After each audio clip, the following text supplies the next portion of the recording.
A late-night trip to the pharmacy turns into a nightmare when a black nurse is accused of fraud and then violently choked by a white officer right there at the counter. What he doesn't know is that she's not just a nurse, she's a federal civil rights investigator. And the moment he puts his arm around her neck, he doesn't just cross a line, he lights the match that sets off a nationwide reckoning. What unfolds next is a powerful battle between truth and corruption, dignity and abuse, and by the end, the entire system begins to crack. You won't believe how far this story goes or how it ends. Let us know where you're watching from and what time you're tuning in. Drop a comment below. We'd love to hear from you. Now, let's begin. It started like any other evening, the kind of quiet late summer dusk, where the air clung to your skin, and the sky held onto its heat, long after the sun had dropped below the horizon. The strip mall parking lot was half empty, its lights buzzing faintly, casting sickly pools of yellow that shimmered against the worn pavement. Somewhere in the distance, a dog barked once and fell silent again. The only real sound was the hum of the refrigeration units behind the pharmacy wall, and the slow, rhythmic chirp of insects hidden in the bushes. Lenora Miles pulled her old sedan into the last spot under the flickering street lamp, the engine wheezing slightly as she turned off the ignition. Her hands rested on the steering wheel longer than necessary. Not because she was stalling, but because her body ached in that deep, familiar way, the weight of a 16-hour shift pressing into her spine like invisible bricks. She exhaled, slowly rolled her neck from side to side, and finally reached for her purse, her ID badge still clipped to the collar of her scrubs. The nameplate read, Lenora Miles RN Trauma Unit. Inside, the pharmacy was nearly empty. The cool, artificially conditioned air hit her face like a sigh. A teenage clerk sat slumped behind the counter, lazily scrolling through his phone with one hand while half-heartedly chewing gum. He didn't look up when she entered. Lenora offered a small nod anyway, more reflex than expectation, and made her way to the counter with quiet, deliberate steps. The fluorescent lights above buzzed faintly overhead, casting a pale hue across the linoleum floor. She slid her prescription note ID and insurance card across the counter. "Hi," she said gently, her voice soft from fatigue but clear. "Just picking up my refill lisinopril 30-day. The boy blinked at the paperwork, squinted at the screen, and without a word began pecking keys on the register. Minutes passed in silence, the kind that grows thick and unwelcome. Lenora shifted her weight from one sore foot to the other, already regretting not sitting for 5 minutes before coming in. She glanced around. The only other customer, a woman with a toddler in tow, was wandering aimlessly through the cosmetics aisle. The clerk frowned, subtly at first, then deeper. He leaned over and whispered something to a woman behind him. White, early 40s, thin lips pursed into a line that didn't look like it had smiled in days. The store manager. She stepped forward and took one look at the screen before casting a glance at Lenora, then another, more calculating one, like she was trying to line something up in her mind. "I'm sorry," she said after a moment in a tone that felt like sugar poured over gravel. "There seems to be an issue with your insurance information." Lenora furrowed her brow calmly. "That's not possible. I've filled this exact prescription here every month for over a year." "Yes, but tonight the system says it doesn't match," the manager replied, her hands clasped tightly in front of her eyes not quite meeting Lenora's. "We're not authorized to dispense it under these conditions. We'll need to contact someone." Lenora felt it then, that subtle, familiar shift in the air, the way it thickened around her like a slow-moving fog. A pressure behind the eyes, a pulse that rose not in panic but in recognition. She had been here before, not in this pharmacy, not with these faces, but in this moment. The moment when confusion stops being confusion and starts becoming accusation. She leaned slightly forward, her voice quiet but deliberate. "You have my ID. My insurance. My name matches everything on that screen. So again, I'm going to ask that you double-check, please." The manager's smile disappeared entirely. Her lips tightened, her shoulders rose ever so slightly, and she took a half-step back. "I'm afraid we've already contacted the authorities," she said, her voice clipped and professional, like she'd rehearsed the line. "It's policy now. You'll need to wait here while they sort it out." For a second, Lenora didn't speak. She just blinked once, and straightened her posture, her fingers tightening ever so slightly around the edge of the counter. "You called the police," she repeated, not as a question but as a confirmation. The boy behind the register wouldn't look at her anymore. The manager nodded stiffly. Outside, the wail of distant sirens began to bleed into the warm, humid night. The sound was far off, but not far enough. Lenora didn't move. She could have left, could have demanded her documents back, and walked out the door, driven home, and called her pharmacy contact in the morning to sort it out. But something told her this wasn't about a mistake. It was about the expectation that she would fold, that she would back down, that she would feel ashamed. She looked past the counter toward the glass doors, saw the rotating blue lights begin to bounce across the storefront windows, and she knew this wasn't confusion, this wasn't caution, this was something colder, something older. The familiar tremor of being seen not as a patient, not as a professional, not even as a person, but as a threat. Lenora drew a long, steady breath and let it fill her chest slowly, carefully. She turned back to the clerk, her voice steady and low. "When they get here, I want you to remember I told you everything matched." The boy didn't answer. He just looked down at the floor, and the silence between them widened like a crack in the earth.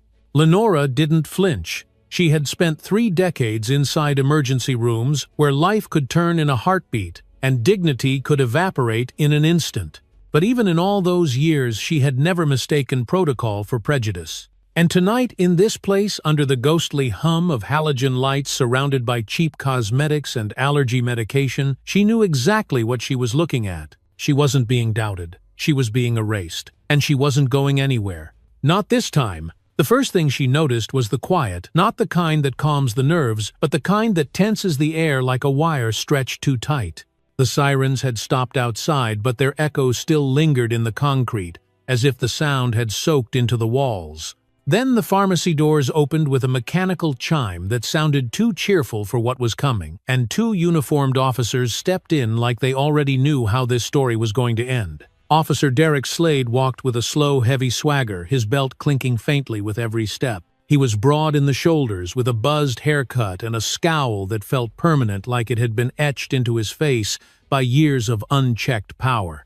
The second officer, younger and leaner, hovered just behind him, his eyes darting from shelf to shelf, like he was searching for a reason to be anywhere but here. Lenora didn't move. She stood where she was, hands relaxed by her sides, her breath, even her gaze, steady.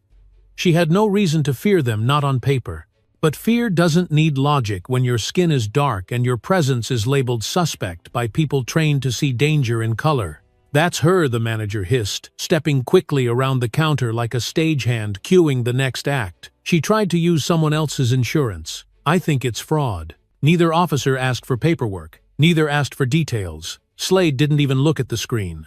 He zeroed in on Lenora with the kind of narrowed stare people reserve for something they've already decided to remove. "Ma'am," he said, voice coated in condescension, "I'm going to need you to step outside." Lenora held his gaze. "I haven't done anything wrong," she replied, calmly, her tone even but firm. Slade tilted his head slightly, like he was measuring how much trouble she might be. "Don't make this difficult," he muttered, shifting his weight. "We can do this the easy way, or—" "She gave us her ID, her license," the teenage clerk interrupted quietly, his voice cracking under the weight of a truth he wasn't sure he was allowed to speak. Slade didn't acknowledge him. Instead, he took one slow step forward, closing the space between them, until Lenora could see the flecks of gray in his eyebrows. "Last chance," he said through clenched teeth. "Outside." Lenora didn't flinch. She could feel the tension building around them like static before a storm. The thick air pressing against her temples, the way every eye in the store was now fixed on her customers frozen behind shelves. A child peeking out from behind a cereal display. Someone near the cold medicine aisle with a phone held just low enough to pretend they weren't filming. "I have my documents," she said, again quieter this time, because volume wasn't going to save her. "They're valid. You're making a mistake." But Slade was already reaching. His hand snapped out rough and fast and grabbed her by the wrist. The jolt sent pain shooting up her arm, but she didn't cry out.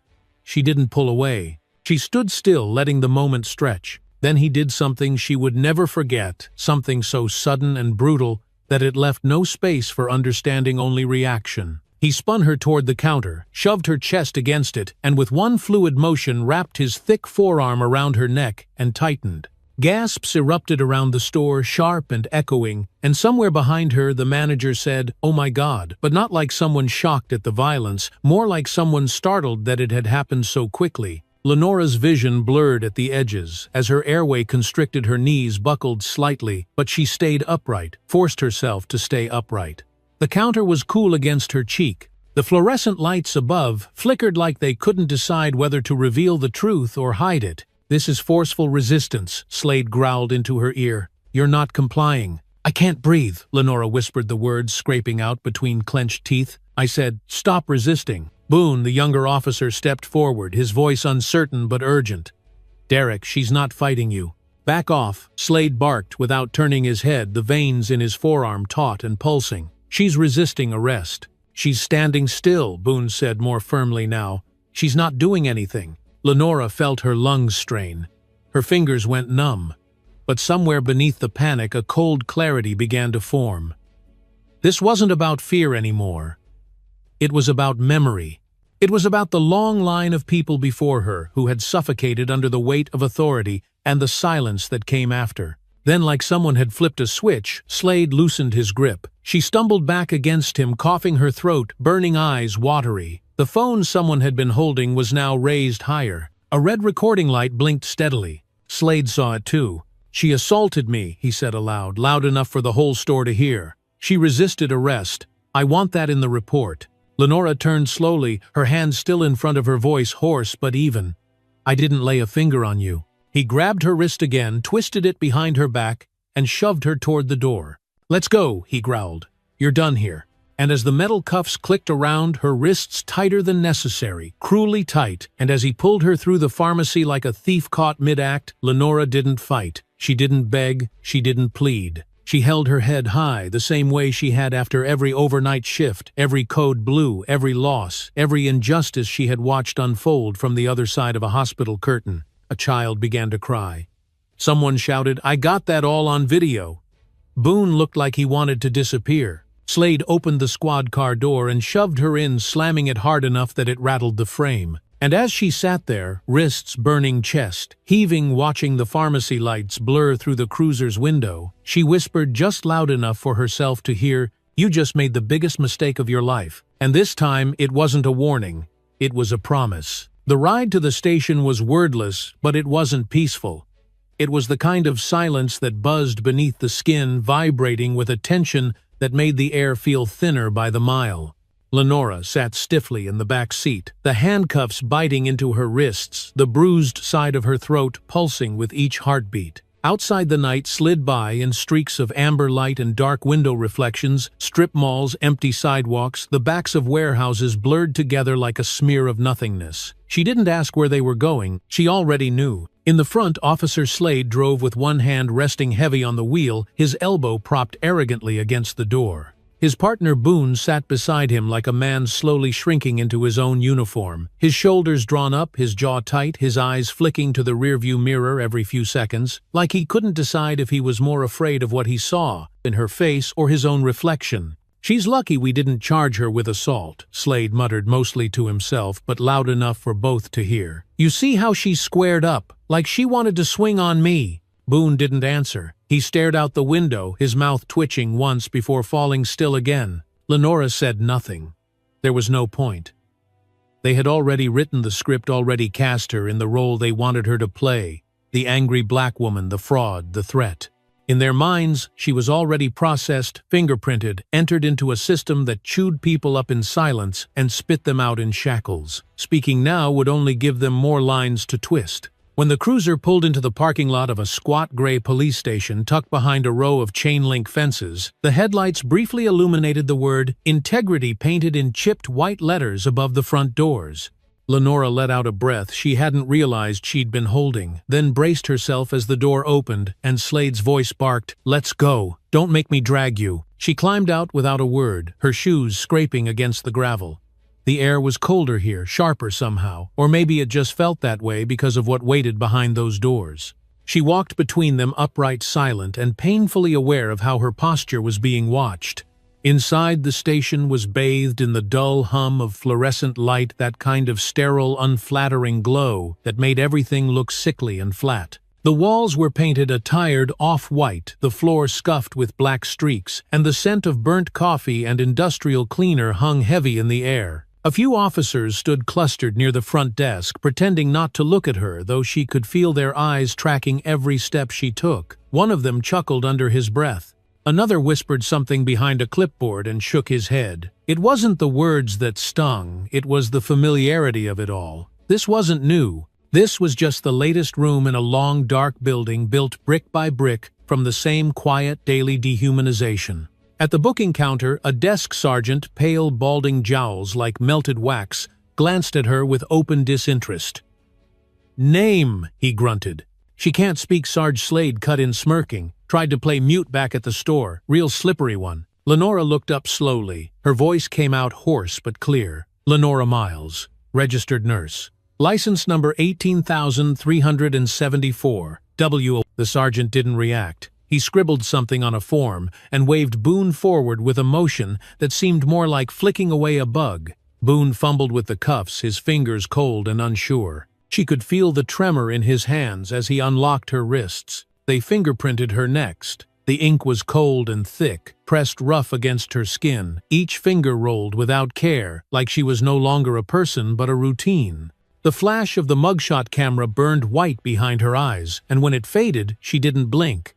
She just stood there looking through the lens like she was staring down something ancient and broken. Then came the cell. It was small, maybe 10 feet across, with a metal bench bolted to one wall and a toilet in the corner no one pretended was private.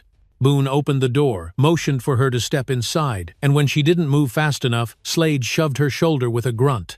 The clang of the bars behind her echoed all the way down the corridor like a final punctuation mark. Slade leaned against the bars, arms crossed, that same smug smile creeping back onto his face. "You want to tell us the truth now?" he asked, his voice casual, like this was just a game. "Because trust me, it'll go easier if you cooperate." Lenora didn't blink. "The truth is," she said quietly, "you're going to regret what you did tonight." Boone shifted uncomfortably. Slade laughed once, short and ugly. "You got a lawyer hiding in that purse of yours." She didn't respond, and she didn't have to. Because sitting alone on that cold bench, the bruises on her neck beginning to purple, the pressure behind her eyes building but not spilling over, she wasn't thinking about fear anymore. She was thinking about process, about timing, about the backup copy of her badge tucked inside the inner lining of her coat, the one she knew was safe, about the DOJ case file waiting on encrypted servers, about the phone calls she knew would already be happening. She was thinking about power. Not the kind Officer Slade thought he had, the kind that moved in silence, the kind that was already on its way. And for the first time since the handcuffs clicked, Lenora let herself close her eyes, not to rest, but to prepare. Because what they didn't know, what they couldn't have imagined, was that the woman they had dragged off the street in front of a camera was no victim. She was the storm, and they had just opened the door. The clock above the booking desk ticked louder than it had any right to. Each second landed with a quiet finality, like the echo of something ancient being counted down. Lenora sat upright on the cold bench, her back straight, despite the ache in her shoulders, her hands carefully folded in her lap. The walls around her hummed with fluorescent light, casting harsh shadows that moved every time someone walked past the holding cells. The concrete floor beneath her shoes was colder than she remembered. Or maybe that was just the way adrenaline faded, leaving a deeper kind of exhaustion in its place. Not from pain, but from restraint. She had spent her life learning how to stay composed when the air around her began to collapse. Tonight that composure had been tested, but she still had one thing: they couldn't take time. Because while Officer Slade had played his part like a man drunk on control, she had stayed still, had counted the steps, had noted the cameras, had trusted not blindly, but with purpose that someone on the outside had already started moving. Then came the sound, a new rhythm in the hallway, slower than the boots of the patrol officers, heavier than the shuffle of a night clerk. A deliberate stride, weighted not with anger but authority, the kind earned over decades, not worn on a badge. The voices at the front desk dropped in pitch, became cautious, clipped, and then finally silent. And in that silence she knew. Her father had arrived. She didn't need to see him to be sure. She felt it in the shift of the room's energy in the way. Even the fluorescent light seemed to dim slightly, as if it too had remembered who he was. The door opened hard, not slammed, just pushed with enough purpose that it landed flat against the stopper. The silence that followed wasn't empty. It was expectant. Officer Boone appeared first, rounding the corner with his mouth drawn tight like a man bracing for a verdict he already knew. His eyes found Lenora's for a flicker of a second, then dropped like they couldn't bear the weight of what was coming. Behind him came two men in dark suits, not cops, not locals. Their expressions unreadable, their steps precise, the kind of presence that made people move without being asked. Between them walked Arthur Miles. Even now, after all these years, her father carried himself like the sermon had just begun. His shoulders didn't slouch, his gaze didn't wander. He wore a simple gray overcoat, neatly pressed slacks, and the kind of silence that spoke louder than shouting ever could. His hair, once solid black, was now touched with silver at the temples. But his eyes, those same deep, watchful eyes she had grown up studying, were still sharp enough to pierce walls. He didn't look at the officers. Not yet. He looked at her, and in that single look 1,000 things were said without a word. "I'm here. You're not alone. You were never alone." Then he turned to the cell door. "Who's in charge here?" His voice wasn't loud, but it landed with precision, not like a question, but like a command you didn't want to disobey. The desk sergeant, pale and sweating, stepped forward as if shoved from behind. That would be me," he stammered. "Good," Arthur said, stepping closer, his tone still even. "Then you can explain to me why a licensed nurse with a clean record and valid ID was physically restrained, choked, and arrested inside a pharmacy without cause, and without a single effort to verify her information." The sergeant opened his mouth, closed it again, and glanced sideways at Slade, who stood stiff against the wall, jaw, clenched fingers twitching at his side, like they missed holding something heavier than a clipboard. "I'm going to need a reason," Arthur continued, folding his hands behind his back. "And you'll want it to be a good one, because as of 15 minutes ago, you're no longer dealing with just local fallout. You're dealing with a federal civil rights violation." Slade finally spoke, his voice harsh and defensive. "We had reason to believe she was committing insurance fraud. She refused to cooperate. She handed you her license," Arthur interrupted without raising his voice. "She complied. She stood still. She was choked." Officer Slade, in front of witnesses, on camera. One of the agents stepped forward, producing a key from his jacket. "Open the cell," he said. Slade took a step forward, his face flushing red. "You can't just walk in here and—" Arthur turned to face him. Just turned, nothing more, but in that instant, the air thickened around them. "I already have," he said quietly. "And if you know what's good for you, you'll step back." The key turned. The cell door opened with a groan that echoed like it was announcing more than just one person's release. Arthur stepped aside and held out his hand, but Lenora didn't move toward him right away. She stood slowly, shoulders squared, and walked out on her own, passing Slade without even glancing his way. He didn't speak. He didn't move. He just stared straight ahead, jaw-locked, eyes flat. She paused once, only long enough to breathe in the air of the station, bitter with bleach and the false promise of justice, and then walked toward the hallway, flanked now by people who remembered who she was and what she stood for. The agents walked ahead. Arthur fell into step beside her. "You all right?" he asked, his voice low, meant only for her. She nodded once, lips pressed together. "I'm all right now." As they reached the front of the station, the low murmur of urgent voices grew louder, radio chatter, phones ringing, the creak of chairs as officers stood or sat nervously. And above it all, the sharp rising sound of public attention, the storm gathering just beyond the glass doors. Arthur glanced sideways at her again. "You remember the civil rights unit I helped build before I retired?" She looked at him, her voice quiet but steady. "Yeah. They've been looking for a case," he said. She didn't need to ask what he meant. She just looked forward toward the exit, toward the floodlights blooming against the glass. This wasn't the end.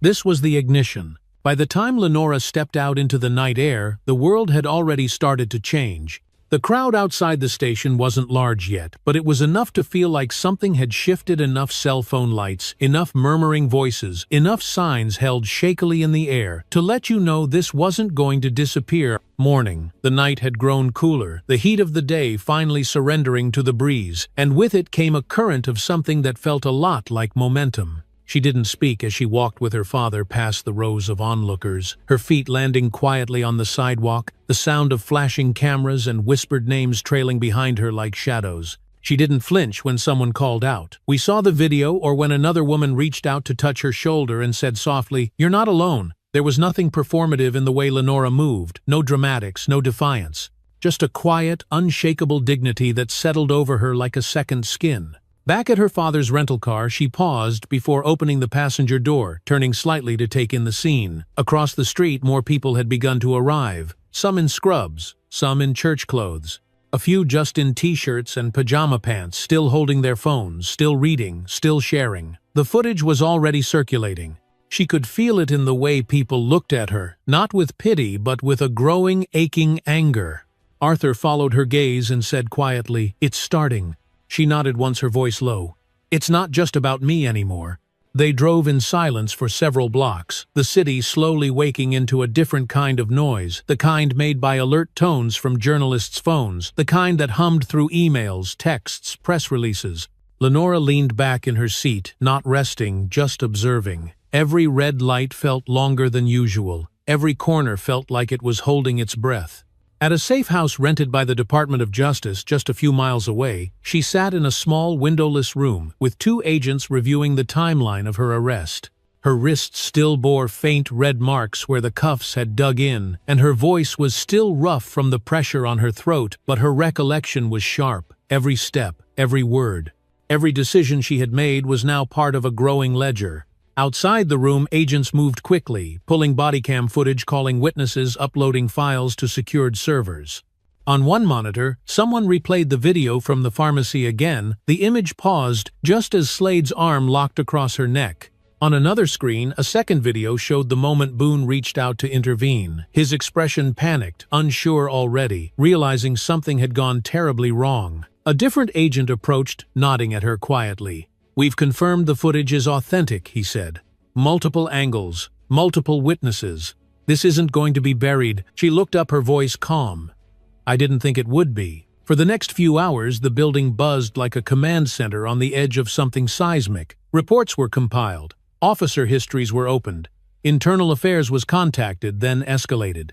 Word began to spread first on social media, then into local newsrooms, and by sunrise, national outlets had picked it up. The phrase "nurse choked during pharmacy arrest" was trending in 3 states.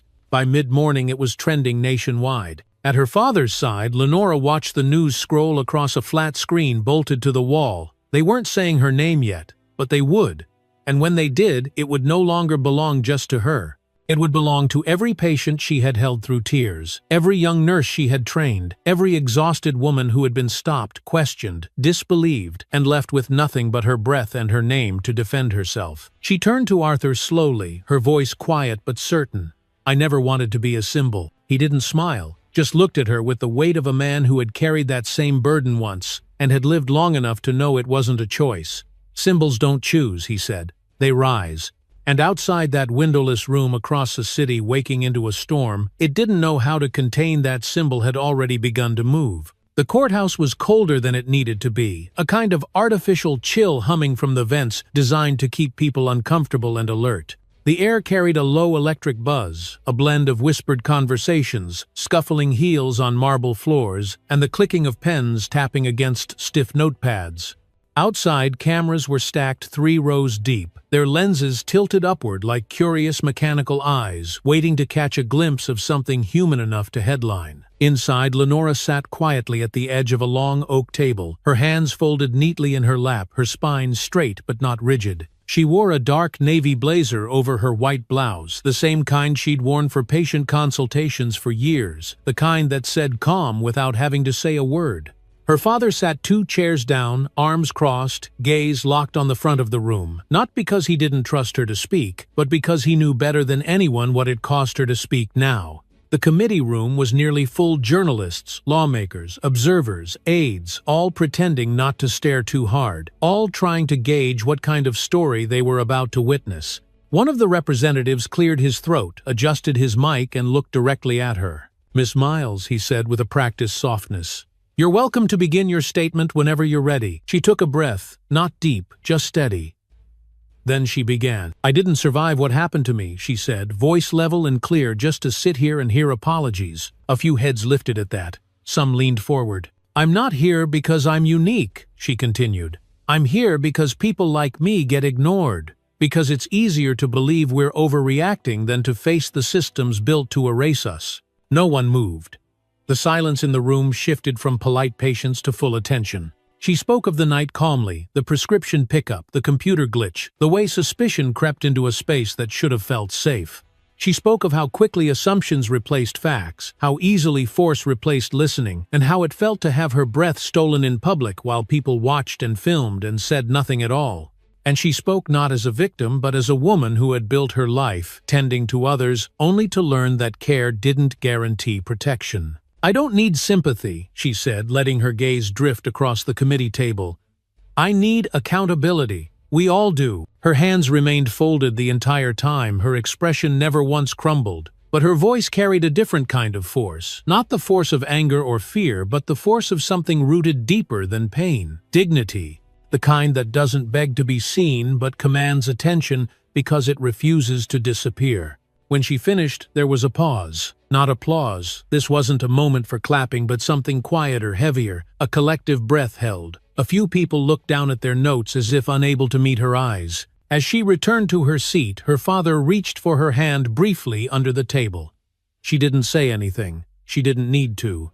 He simply nodded once the way he used to, after her childhood piano recitals, not proud because she performed, but because she had shown up. Outside, the world had already moved. News vans idled with engines running. Tweets had gone out within seconds of her opening statement.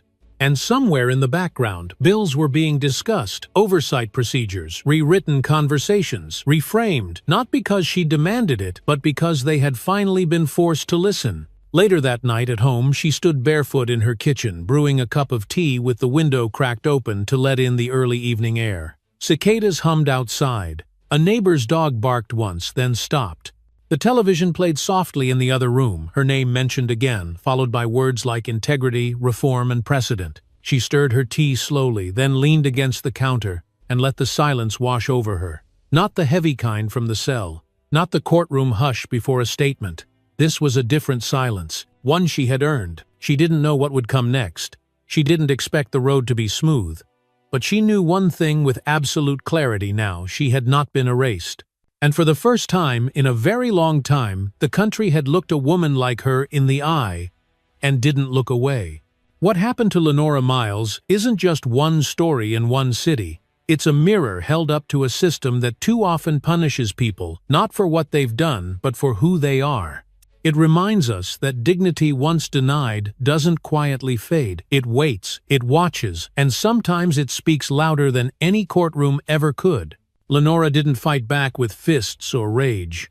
She fought back with presence, with truth, with the quiet defiance of standing tall when the world wanted her small. And when they tried to silence her, she didn't scream, she stood still and let the storm speak for her.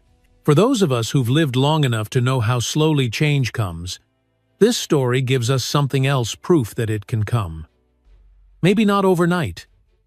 Maybe not easily. But when we bear witness, when we refuse to look away, when we remember, that's when change takes root. So if this story moved you, if it stirred something deep in your chest, or reminded you of something you've seen or lived, don't let it stop here. Share it. Talk about it. Let someone else feel what you just felt. And if you believe stories like this matter, stories about justice, about standing up, about being seen, then please take a moment to like this video, share it with someone you trust, and subscribe to the channel. Because the more we shine a light on truth, the harder it is for darkness to hide. Thanks for watching and for standing tall right alongside us.